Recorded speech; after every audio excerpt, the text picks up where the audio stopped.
네, 여러분 안녕하세요. 김전 목사입니다. 오늘 역시 오늘 말씀 묵상 같이 보도록 하겠습니다.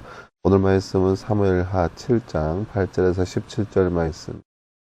사무엘하 7장 8절에서 17절 말씀. 우리 말씀 먼저 보도록 하겠습니다. 그러므로 이제 내 종 다윗에게 이같이 말해라. 만군의 여호와가 말한다. 나는 목장에서 양떼를 따라다니던 너를 데려다가 내 백성 이스라엘의 주권자로 삼고 내가 어디로 가든지 내가 너와 함께 있어 내 모든 원수를 내 앞에서 멸절하여 내가 세상에 있는 위대한 자들의 이름처럼 내 이름을 위대하게 만들 것이다.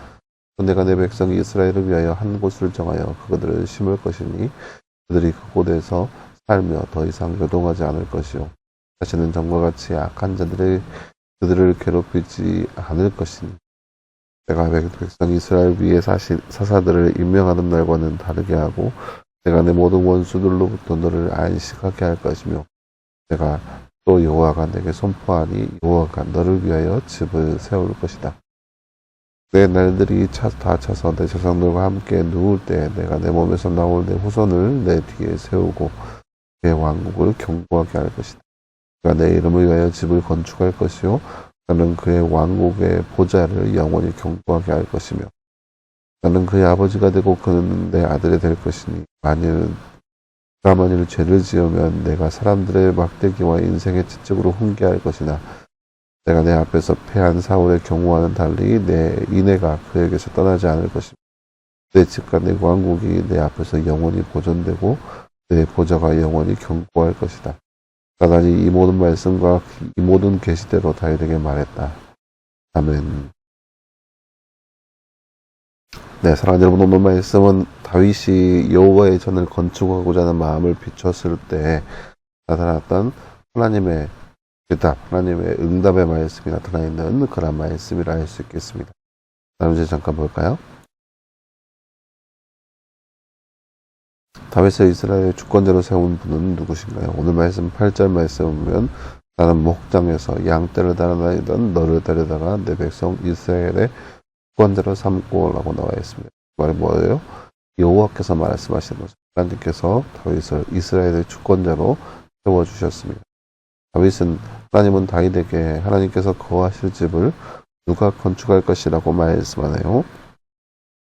오늘 말씀은 13절 말씀 보면 그가 내 이름을 위하여 집을 건축할 것이요 라고 나와 있습니다. 또 그가 누굴까요?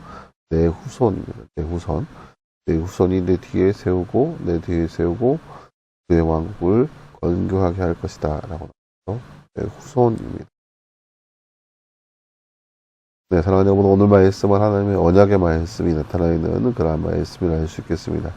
다윗을 향하여서 다윗이 하나님의 집을 짓고 싶다라고 하는 마음을 내비추자. 하나님께서 다윗에게 오히려 다윗이 아니라 하나님께서 다윗의 집을 견고하게 할 것이다.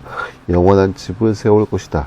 내가 너를 위하여 집을 세울 것이다. 라고 하는 말씀이 나타나 있는 그런 말씀이라 할 수 있겠습니다. 오늘 말씀 8절부터 보세요.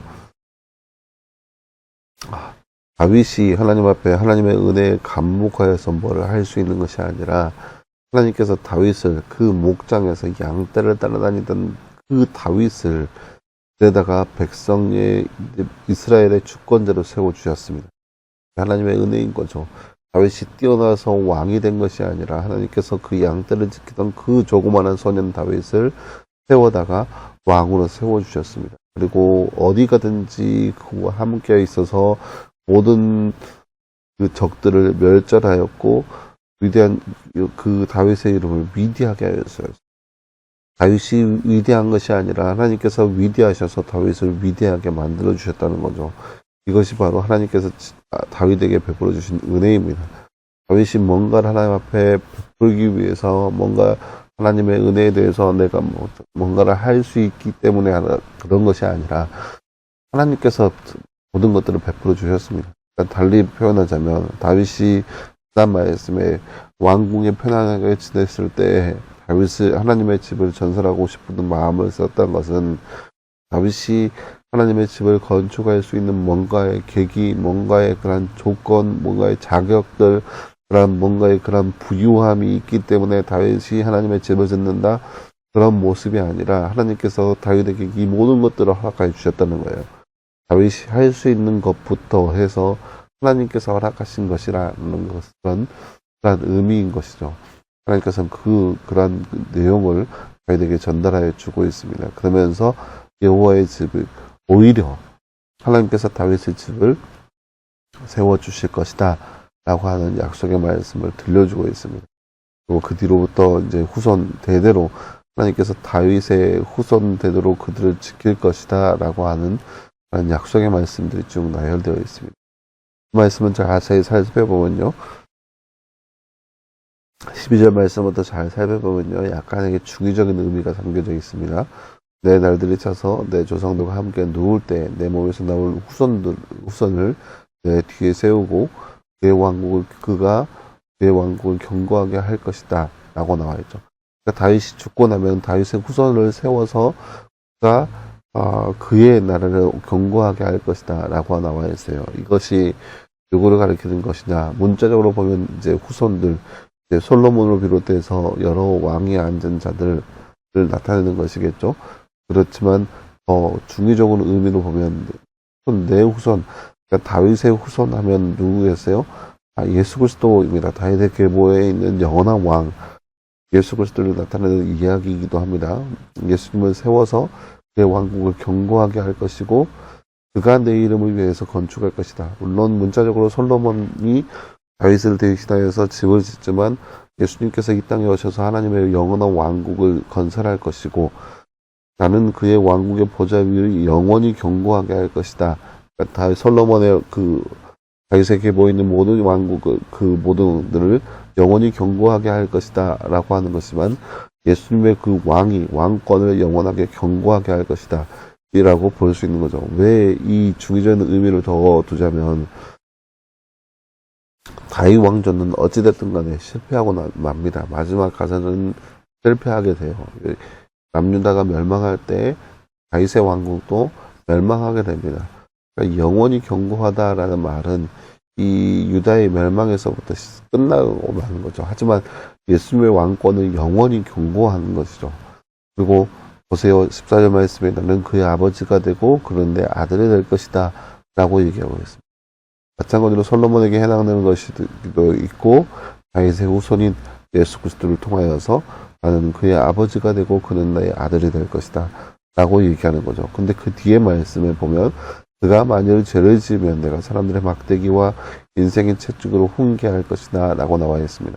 그러니까 솔로몬을 잇는 대부분의 왕들이 하나님 앞에 죄를 지으면 하나님께서 반드시 훈계할 것이다 라고 얘기하는 거죠. 근데 그 뒤에 말씀 우리가 주기적으로 살펴보는 예수님에게서 볼 때 예수님께서 죄를 지으면 그거 말이 되지 않는 모습이죠.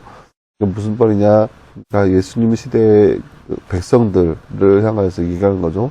만약 그들이 죄를 지으면 반드시 죄에 대해서 죄값을 치르게 될 것이다 라고 하는 거죠. 이 말씀이 바로 오늘 말씀에서 하나님께서 다윗에게 하시는 그런 언약의 말씀입니다. 사랑하는 여러분, 오늘 말씀을 통해서 우리가 기억해야 할 것은 하나님께서는 이렇게 다윗에게 영원한 집을 건설하여 주시겠다는 그런 약속을 하여 주시는 그런 모습을 볼 수 있습니다. 이것이 다윗에게 허락된 하나님의 은혜이고 하나님의 사랑입니다. 다윗이 뭔가 뛰어나서 하나님의 집을 건축할 수 있는 그런 계기와 조건이 되어 있다. 그런 것이 아니라 하나님께서 다윗 가운데 역사해 주셔서 놀랍게 이룩하여 주셨기 때문에 다윗이 그것들을 할 수 있게 되었던 거예요. 그리고 하나님께서는 다윗의 집을 영원하게 견고하게 하여 주실 것이다 라는 그런 약속의 말씀을 들려주고 있는 그런 말씀을 할 수 있겠습니다. 이 말씀을 바라본 우리의 삶 가운데도 세상의 다른 그 어떤 것을 의지하는 것보다 하나님을 의지함으로써 하나님께서 마찬가지로 우리의 삶 가운데 임하여 주셔서 우리의 집, 우리의 삶을 영원하게 견고하게 하여 주신 그런 축복을 누릴 수 있는 삶, 그런 견고한 삶을 살아갈 수 있는 저와 형의 삶이 되기를 간절히 소망합니다. 기도하겠습니다. 사랑하는 하나님 감사합니다. 주님 오늘 말씀을 통하여서 하나님께서 저희에게 영원한 집을 짓게 하여 주시겠다는 축복의 말씀을 우리가 말씀을 통해서 바라보았습니다. 이 시대를 살아가는 우리의 삶 가운데도 하나님께서 우리의 삶 가운데 임하여 주셔서 영원토록 견고하게 해주실 그 축복을 누리며 살아갈 수 있는 우리의 삶 될 수 있도록 우리 가운데 함께하여 주시옵소서. 오늘 말씀 감사드리며 살아계신 예수님의 이름으로 기도하였습니다. 아멘. 네, 사랑하는 여러분 감사합니다. 오늘라도 너 말씀 안에서 승리할 수 있는 저와 여러분 되기를 간절히 소망합니다. 수고했고요. 내일도 역시 우리 말씀 묵상으로 함께 찾아보도록 하겠습니다. 여러분 수고했습니다.